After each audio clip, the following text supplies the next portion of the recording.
make that kind of criticism don't understand media. You use all the forms of communication. And that is my job. My job is to bring to the public the political understanding of issues. I get a sense from Jamaicans that that there are some Jamaicans who want to make excuses for government failure. This is an ultimate failure of the government. Minister, the context of your presentation in relation to the JPS situation is that the license expires, I think it's July 2027. Notice has been given, triggering the consequences of license termination. Jamaica has roughly 20% of the equity in JPS. The funding gap, based on the recently done work to do the restoration of the grid, including substations, transmission, posts, etc., distribution lines, is around 350 million US. So our 20%, if you're looking at it as a shareholder, our 20% would be 70 million. But we are actually taking the risk of lending an unsecured loan to JPS of 150 million, which is twice the proportion of the equity that we hold in the business. So unsecured is you have the collateral to seize. You're relying on a mechanism to get it back, which I'm going to speak to in a second. So my question to you is, first of all, the other 200 million, which is currently not funded, but which is necessary to achieve the timelines that you have indicated for restoration, what is the assurance that that 200 million will be raised on a timely basis so as to enable the necessary expenditures to be made by JPS to hit the targets, which are presumably fairly aggressive targets given the extent of the damage to the grid and so on? What level of confidence do you have that that 200 million will be raised by them? And what is the time frame that it has to be raised by for that target to be met? I'd like to know the time frame for that. Secondly, would we be dispersing our 150 before that 200 million is in place? Are we going to take the risk of lending that money to JPS, funded out of the consolidated fund you've said? I was going to ask you how it's going to be funded. That's roughly the same amount as the cat bond drawdown, we're told. This 150, which Jamaica has been seeing as being critical to the housing, shelter, the school fixing up, the health centers and hospitals, etc. JPS is now going to get the benefit of that money. As it stands now, all you've told us is you've left it up to them and they're to come back to you. That, I think, is a risk we're not prepared to take as a country. I want to know which GOJ entity is going to carry the loan. So is it DBJ? You know, which entity is going to be the lender of record? Because part of what you've said is a mechanism that assures repayment, you've said, is that if at the end of July 2027, there is no renewal of the license because you can't agree terms, and you're acquiring the assets of JPS, you're saying that 150 would be a set-off, essentially. That's what I read you to be saying, that you would recover the 150, it would go in reduction of what you would have to pay them to acquire the assets. So set-off requires mutuality, meaning that the person who owes you is the same person you owe. So I want to know which entity within the government is going to carry that loan to the JPS. You said the interest rate is not yet settled, and the Ministry of Finance is going to deal with that hopefully tomorrow. I'm hoping that we will get a report on what that is, because this is coming out of the nation's available liquidity, and when there are a whole lot of needs to be met. So I think it's necessary for us to do what is necessary to get JPS up and running as quickly as possible. But I think we have to do it very prudently and sensibly so that we don't unnecessarily expose taxpayers to loss. So I would like your assurance, Minister, that that 200 million will be coughed up by JPS, perhaps by its two large overseas shareholders, Marubeni and East West Power, South Korean government-owned large utility. Or JPS is going to draw down on whatever funding it can raise from its creditors. I don't know how they plan to fund it, but we need to know it's funded before we put our 150 in. That's the last question I have, because I'm asking questions, is in all of this that we're discussing now, to get things back up and running as quickly as possible, which is the main imperative we're all aligned around. We've also had talk over the last year or so since DARYL about building resilience into our distribution and transmission systems for electricity. And there's been talk about putting wiring underground, and that the cost of that is very high. And in fact, the CEO of JPS has said it'd be prohibitive. But what I want to know is what practical steps are being taken to build resilience into the grid now for those sections which have to be rebuilt. And is that a consideration at all? And if it is, what are the things that you intend to do to make sure that the grid is more resilient to withstand weather events, maybe not as drastic as Melissa, but weather events that we know sooner or later, hopefully much later, we're going to have to endure again.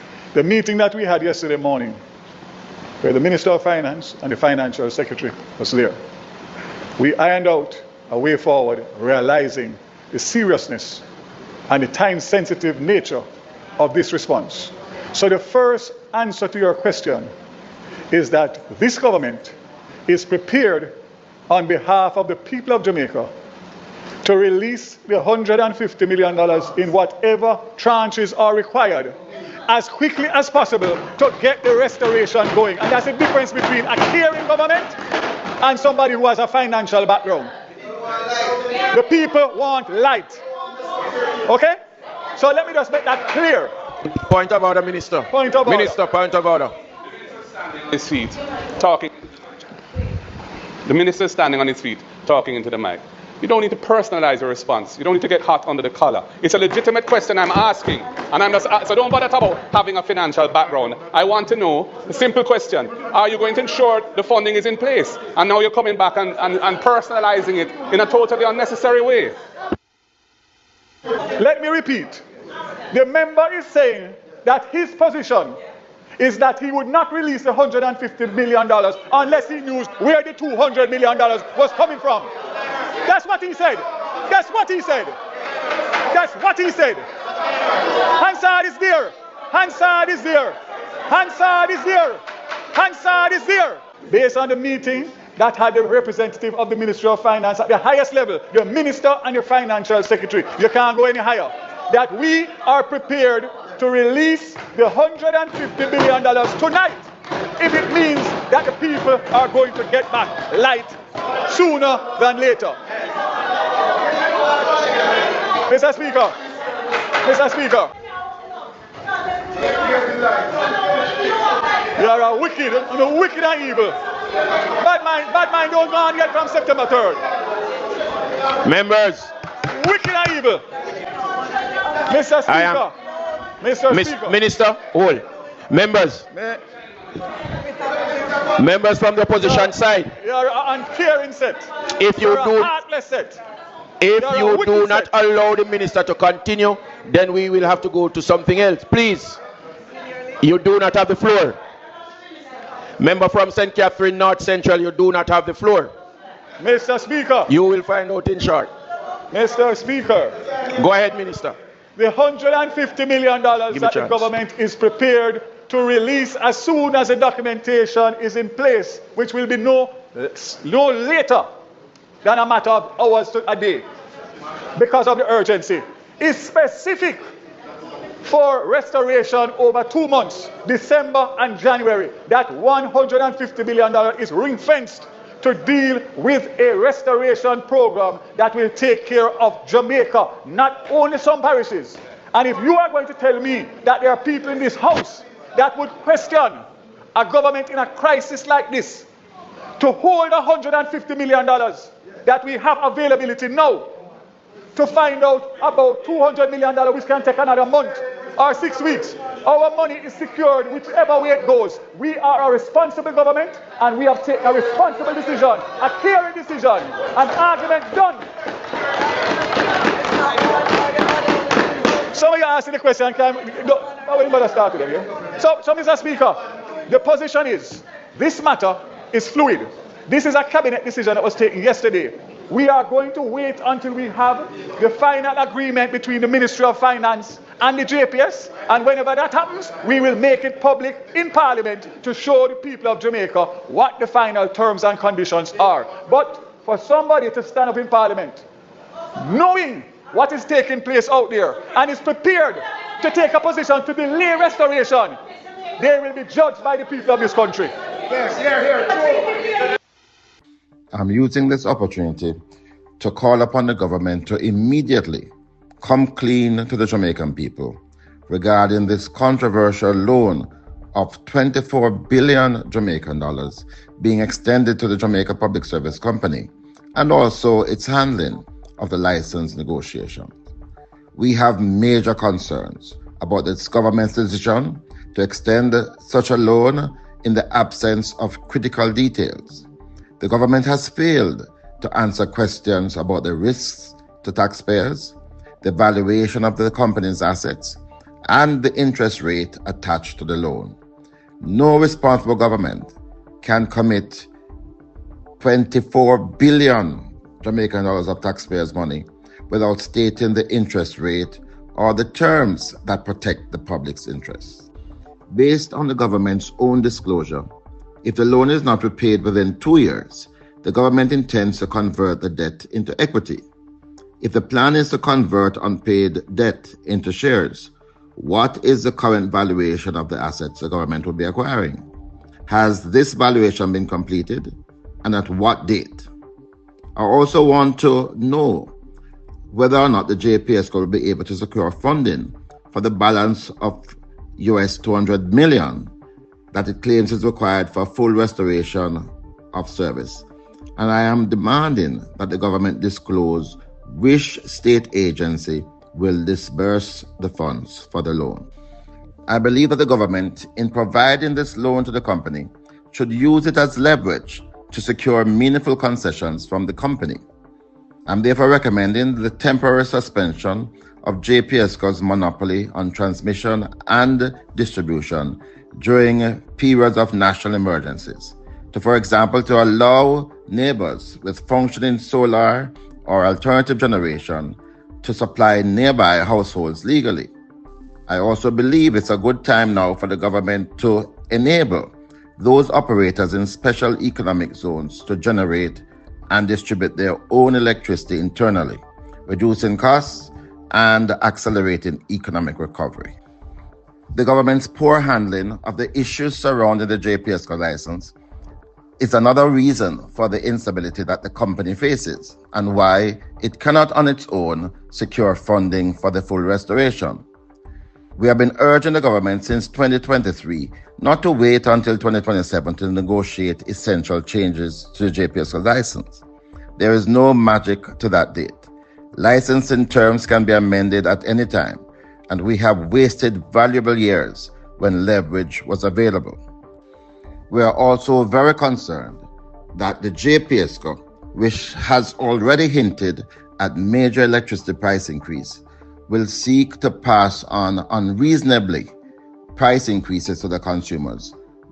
I am therefore urging the OUR to be proactive to ensure that there is a transparent process in determining the rate that consumers ought to pay during this period.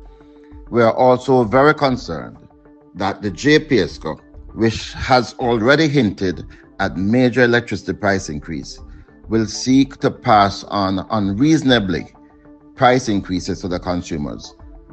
I am therefore urging the OUR to be proactive to ensure that there is a transparent process in determining the rate that consumers ought to pay during this period. At pnp.org.jm. Yesterday in the House of Representatives, Minister DARYL VAZ told us that JPS needs $350 billion to restore the electricity grid so that people can get electricity. He said that the government is going to take $150 million and lend it to JPS. I asked him, so what about the other $200 million? Are we going to ensure there's a plan that puts that money in place before we risk our 150 so that the full 350 that he said is the amount required is available to JPS? At that point, he went on a tirade, calling people bad mind, heartless, and all kind of foolishness. It was a simple question, it was a logical question, and it's a question they need to answer. Because we need the grid fixed. We need it fixed as quickly as possible. It's going to cost $350 million to do it. Only $150 million is on the table. What's the government's solution for that gap? Simple. And Minister VAZ, I have one more question. if it's 350 million US to restore electricity, and you're willing to lend them 150 million without knowing where the other 200 million is coming from, which section of Jamaica are you willing to sacrifice by proceeding without sufficient money to fix the problem? So if only part of Jamaica is going to get fixed, which parts are not going to get fixed? Because we only have 150 million and not the 350 that it will take to do the job. You know, all I see happening here is DARYL VAZ doing what the JLP does. He's trying to escape accountability. You understand? Because the questions that Mark Golden had asked are valid questions. I just saw an article a while ago after watching PDTV where he said he did miscalculations. Yes, this is why the questions needed to be asked. So nobody is bad mind. Anytime they want to escape accountability, they use these basic words, him specifically. But I want to know what happened to the $1.4 billion on the buses? What happened to Bobby Montague with the cars? Inherently, you, the JLP MPs, cannot be trusted. Your entire government cannot be trusted. Right? So, yes, we want to know how every dollar is spent. And we, the Jamaican people, that is our money. And we are entitled. We are entitled to know how the money went, how the things go with our money. So we expect to know and get every details of every dollar, and we expect the opposition, namely Mark Golding, to continue to press this issue on behalf of the Jamaican people, right? Because there's just no way we should allow you guys to just operate without any checks and balance. Let me know what you guys think in the comment section.